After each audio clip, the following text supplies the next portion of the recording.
Hey guys, welcome to Saturday Spotlight. On the bench today in the spotlight is, for me, the car that almost wasn't, and I'll explain that here in just a little bit. But what we're looking at here is the Revell 1971 Plymouth Hemi Cuda. Now this car started life as a monogram in 1982. It was a brand new tool, and through the years, it looks like the mold has held up very good. And now I don't know whether they've cleaned that up any over time. I don't know, but very nice mold. Little bit of flash. Your seams here and everything. But this one I just opted to go box stock right out of the box. I wanted to do a quick build, and so that's how we ended up with this. But I'll tell you how I originally started to build this kit. Actually, didn't ever even intended to build it when I did. Actually, I'm going to go ahead and stop this. Stop that. Move this out of the way just a second here. I actually had intended to build on my Superbirds. I want to build, they had 7 high impact colors on the 1970 Superbird. And actually my goal is to build all 7 of those. And I've showed you guys on the spotlight before, I've got the Alpine White and the Toro Red done. So I wanted to do a B5 blue, and I had some paint sitting around, but it was very old, 20 plus years old, and I wasn't sure about that. Well, this was the can. See there, B5, Chrysler B5 blue. I think it was Blue Fire Metallic, they called it. Fire Mist Blue or Blue Fire. And I had some of this paint, and I opened the can up, and it looked like the metallic had separated, and I'm like, man, I don't think that's gonna work at all. I said, I better do a test. So I had this kit, and this is the box art, guys, without getting too sidetracked. This is the box art for this kit. One of the most recent releases. This is from 2017 on the box. I think they went with this box art in 2012. But this is the Revell Muscle. And then again, it carries a Revell label today, but originally started as a monogram in 1/24 scale. I had a couple of these because mainly I got them. I bought these up a lot because I mainly like the rally wheels for some of my Superbirds that I want to do, and those Superbirds all came with the Magnum 500 wheels. So I had this, and I knew I was going to be using the wheels out of it. So I'm like, you know what? I'm just going to do this as a test body. And so I put the thing in primer, and I mixed some paint up and mixed it really good, but it looked like that metallic just was not going to blend back in. But I thought, you know what? We're going to see what it looks like. I sprayed it. And, well, guys, it came out like this. So I thought, you know what? Because I had intentions of, if it didn't work, I was going to strip the paint off and then just use it for, another project, another color or whatever. But like, man, that looks so good. I'm just going to go ahead and build the thing up. So that's what I ended up doing. So I did variate or deviate from the kit in the wheels, because I took the rallies and used them, going to use them for a Superbird. So I just went ahead and put the Superbird wheels and tires on this with the Magnum 500, which I'm sure would have probably been an option for this Cuda in 1971. So you could have got some Magnum 500 wheels. But anyway, that's how I came to build this. So what I decided to do, so you know what, I'm just going to do it like just basically a box stock, with the exception of the wheels, which is out of another kit. So in light of saying that, under the hood here, I did not wire the engine up. I didn't do a lot of extra detail painting under the hood. I did paint up the battery and the caps. And I'll be right back, guys.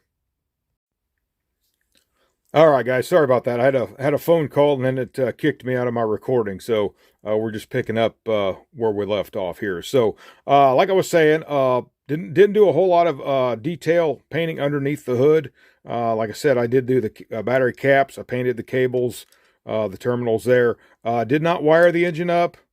Just built it, straight out of the box. But I did paint the engine and all that, and didn't do any of this other, like the bottle here or these wires back here. Like I said, just a fun quick build. That could have and make a nice shelf setter.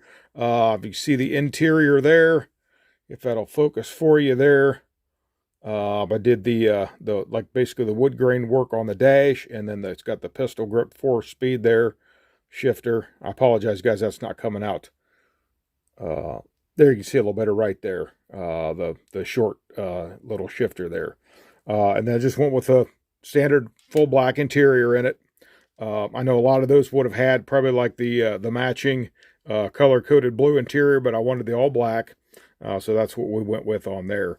Did go with the louvers on it on the back. Kind of like the looks of that. Blacked out the tail panel. Just detail painted the tail lights, backup lights there, and so on and so forth. And we'll take a look at the underneath side here. I just did that body color. Then I did try to pay attention to highlighting the exhaust, the gas tank, and all like that. So, but yeah, guys, overall, very fun kit to build. These monograms, like I said, I guess I can't say it enough, go together so nice. And not a whole lot of decals options for this. It comes with this side here, and I got just a little bit of that break off. There you go, a little bit of that break off right there, but no big deal. I did put this in a show. I did just put this in a show a couple of years ago, but I could not put it in the box stock class because I used wheels and tires from a different kit.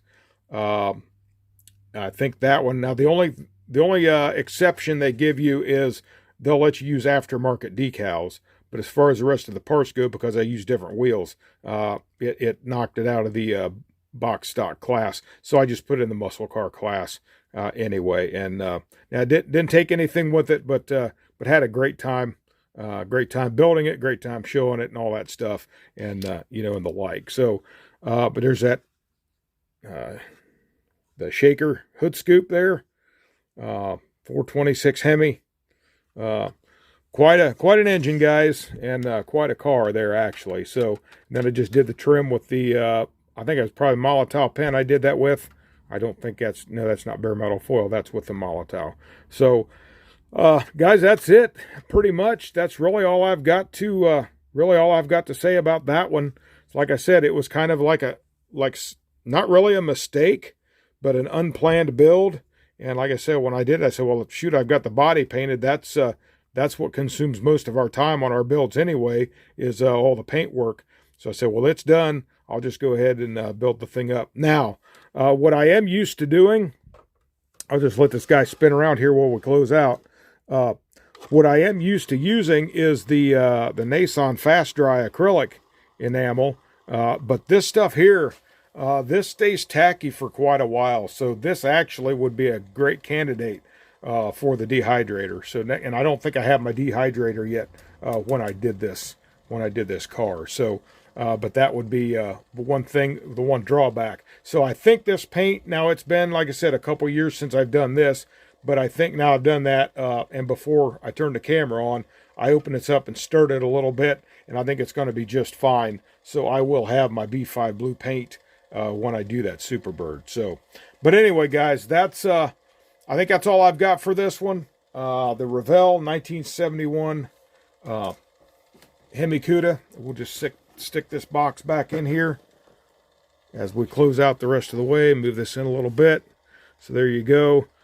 Just another Mopar from the shelf. I love the Chrysler products, and I said I love this B5 blue paint. I think it was one of their best looking blue colors that they had. So with that being said, guys, I'm just going to close it out. We'll call that one done for this week.